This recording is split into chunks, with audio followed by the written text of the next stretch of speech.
We make this house very functional in a way. It really well reflects what we do and how we move within the house during our days. This is like smaller, but every space is ours. It's like, let's imagine that we are tiny animals and this is our like nest. That's how we see it. I'm Pedro. I work in finance and also startup founder. This is my wife. I'm Asia and I work as an illustrator. And then we have our small dog, which is Lupe. It's our baby. We call this house Casa Koala because that's my nickname. Lupe? No? We moved to the Netherlands, I think 6 years ago. We bought our first house. We didn't do much. This big pandemic was hitting and we had to work from home. We had to readapt our environments. And that's when we started thinking about, maybe we should buy a new place and just do something new. For us, being in the spectrum, she and I were quite alike in that. The stimulus of color has to be very present. Whatever you surround yourself with has a huge impact on you, especially on us, because on the whole spectrum thing, what we see when we open our eyes, what we see when we do everyday stuff, it all impacts us and affects us. There's only so many things that you can control, and so we wanted to control those things that we actually can change or can decide on. We are in the entrance of our house. We leave our shoes outside most of the time. We have a small drawer, but here we leave our clothes. This is my cabinet, and then we have Asha's on this side, which is hats and winter jackets and stuff like that. And all the bags and the backpacks. I usually leave all my hat in this cat. Like you see a pile of hats because I collect cups and of course plants everywhere. And a small mirror because sometimes you want to leave and you want to make sure that you don't have anything weird going on. The furniture we also had custom made to fit well the space, to be very narrow and also to be pretty short so that once again we do not block the light coming in from the windows. Yeah, and something if you see inside, you see that we are hanging vertical, not this way because it has a low profile. So you can put our stuff, like pack a lot without having to occupy like probably 60 centimeters more. This is our kitchen. We designed it to just follow this one shape. We do not have any island, any extra cabinets. When we bought the place, actually the fridge was on the other side and we have a big extractor here and the wall was filled with cabinets. The countertop is actually pretty deep so that we have some extra storage space. We have extra space to work. It's not a big kitchen, but it's comfortable. The countertop, being able to use recycled materials, it was something very important to us. Those are literally pieces of kitchen appliances that were just sent to a landfill, all molded together. Inside we have IKEA kitchen cabinets with the custom-made fronts that add a little bit of texture to the kitchen. This is the dishwasher, that is the storage. This one is tea and some coffee stuff. This one is probably some food. This one is big items like my proteins, my creatine, all this stuff. Yeah. Also our kitchenware is very eclectic. We don't buy sets. Yeah, sets. We just go to somewhere. Yeah. We also always think about what are the things that we actually need, if we really need another plate. Except for mugs. Except for mugs. We always need another mug. We have all of this is old mugs. I only have that mug. That's my mug. Yeah, but all of the lamps are yours. I'm a lamp guy. Here should be another cabinet, so it all should be fitting perfectly. But the problem is that wall is a tiny bit curved, so we lost this small cabinet that was here. But this fits perfectly here. We have a lot of spices when we cook. There is no gas pipes, so all of this kitchen is electric, the oven is electric, the water purification is electric as well. Everything that is here is things that we literally use every day. There's a story behind this bin. When we moved here to the Netherlands, the first apartment that we fell in love with, well, you did, I didn't, had exactly this bin. Later on I spent, I think, 2 months regretting the place that we lost. We decided to recreate the look, and the first and the only thing that we bought inspired by this first apartment was the yellow bin. It's very old, it should be replaced, but I still have a huge sentiment for it, so it will stay there. This is where we have like most of the fun in the house. So every morning, like I said, we have this ritual where I make breakfast, we sit in front of each other, no clutter, sometimes maybe a phone if we're doing something. But we have a conversation, we have our breakfast, our coffee, and then we go off to work. We always say this is my spot and this is your spot. And that's Lupe's spot. We don't have visits often, but we made it so if we have visits, they can sit. Probably 6 or 7, 8 people can sit here. We brought this one from the other apartment, this piece of wood being refurbished. It was a door and then was my desk, and now it's again my kitchen table. And it's also, once again, perfect because it's narrow and long. It gives us enough space without actually taking it away from us. The legs are new. We like to mix kind of different materials because last house that we had, it was too much wood. So we said, okay, let's bring some color and metal. The whole storage bench situation, which is actually a very comfortable seating and a lot of storage room. Pedro doing his research, because that's another thing that he's very good in. He found those children toy boxes that were actually the perfect size. This cushion is this thick to accommodate for the height of the boxes, which aren't that high as we would like them to be. Those are our shoes that we don't use currently. Christmas decoration, once again Lupe stuff, and a lot of shopping bags. If we decide to at some point we get bored and we can just move them around. This is Lupe's corner where we store all these toys. And she has too many of them.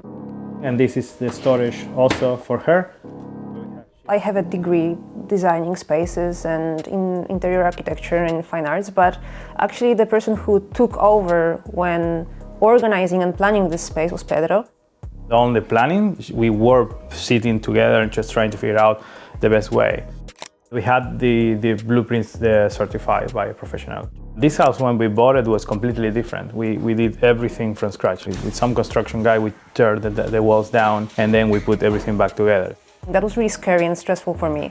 She's really great at good taste, I would say. Thank you. Right? And she puts me in a direction and then I start going through the rabbit hole.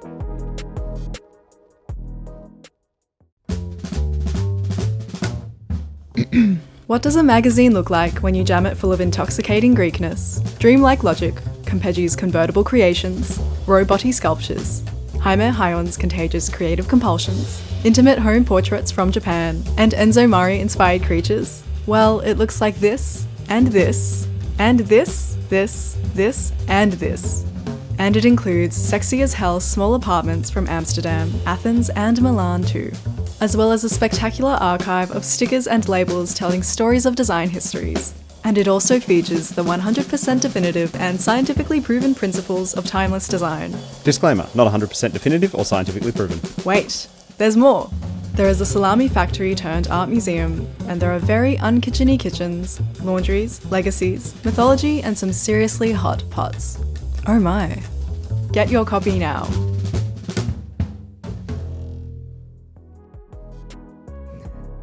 This is our living area. It's one of my favorite, if not my favorite part of the house. We have this carpet that is especially to isolate the sound of the floor even further, because most of the afternoon we spend together here and watching movies, so we make sure that it doesn't bother the neighbors. It's a big couch. It's like a bed-sized couch. It came from another house that we have. We didn't change it. Even the sofa was a decision that we made based on how it would make our skin feel. It's very soft to the touch. This is the reading spot. The light is perfect. It's kind of hidden so that it doesn't, bother anyone. It's very simple. It's IKEA. It's just basically here for me to read. This is a nickname she got from me when we met because of my nose. So you look like a koala. Fine.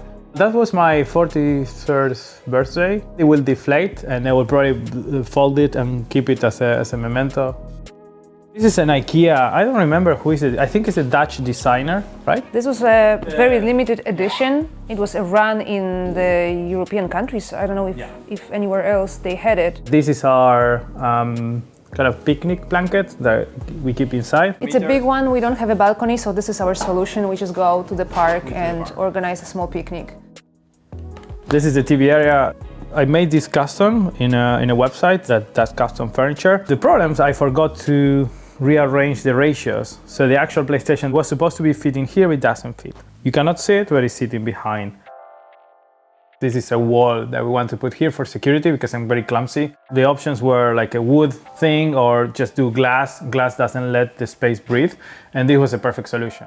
But this is like a 60 kilos hand-wheeled kind of mesh. We are now in the second floor. I had to rent basically a cable and just myself put it through the windows.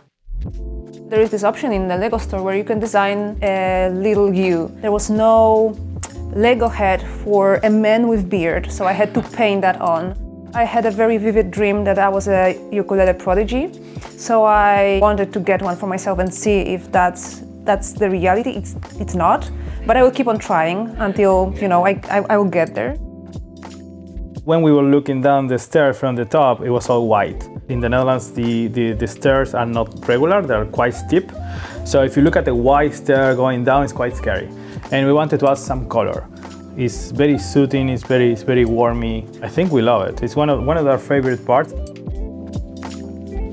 So right now we are in our studio. This is where we work, this is where we spend most of our days. The funny thing, when we moved, this was not here. So I just went and do it.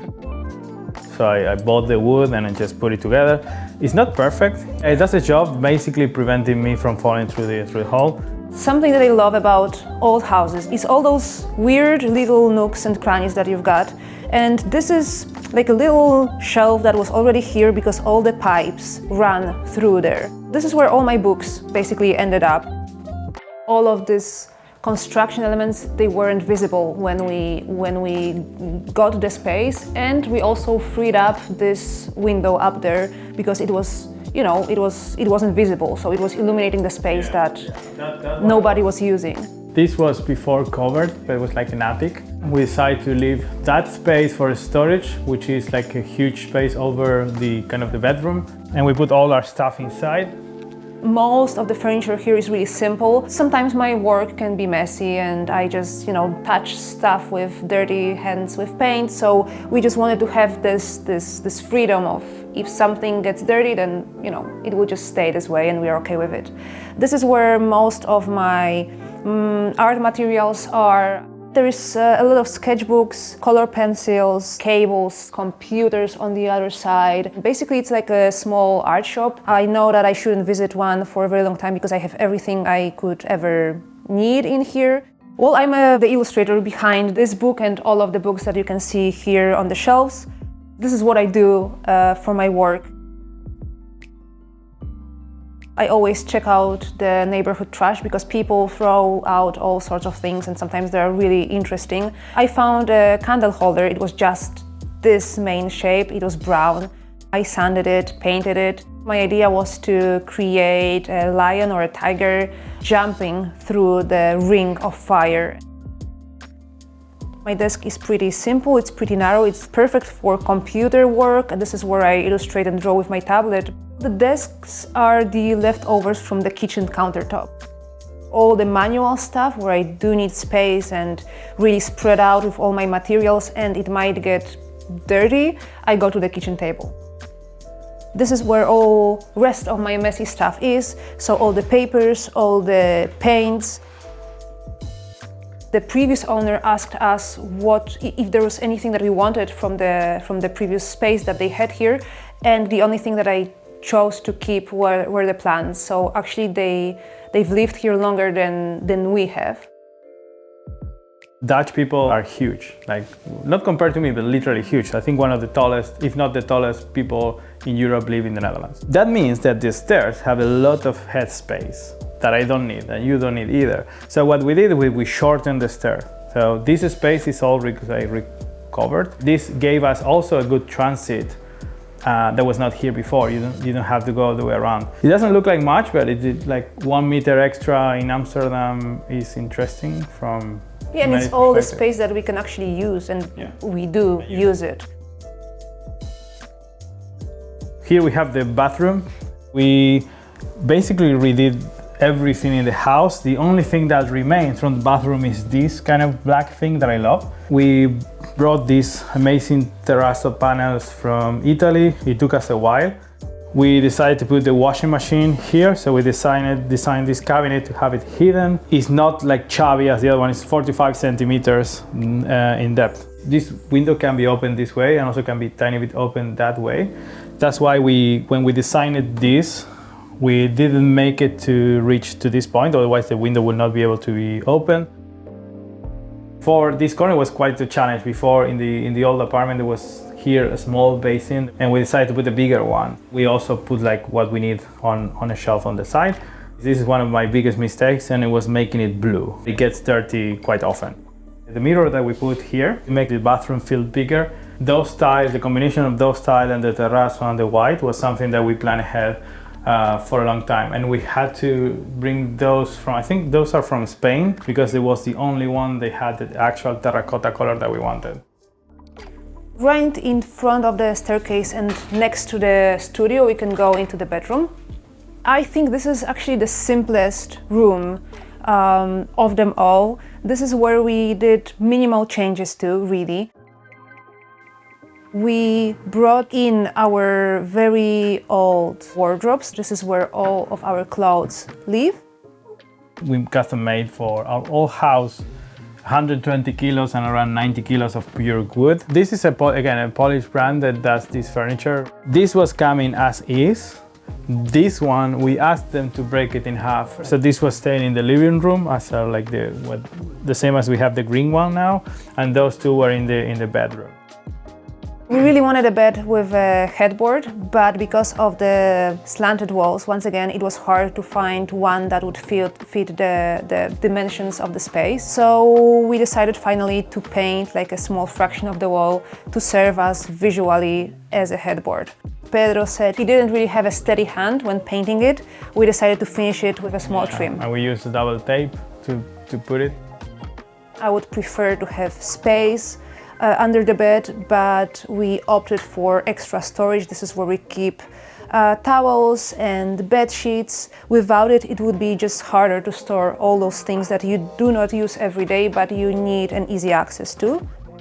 At the bottom of the bed, this is where Lupe sleeps with us. That's her little house.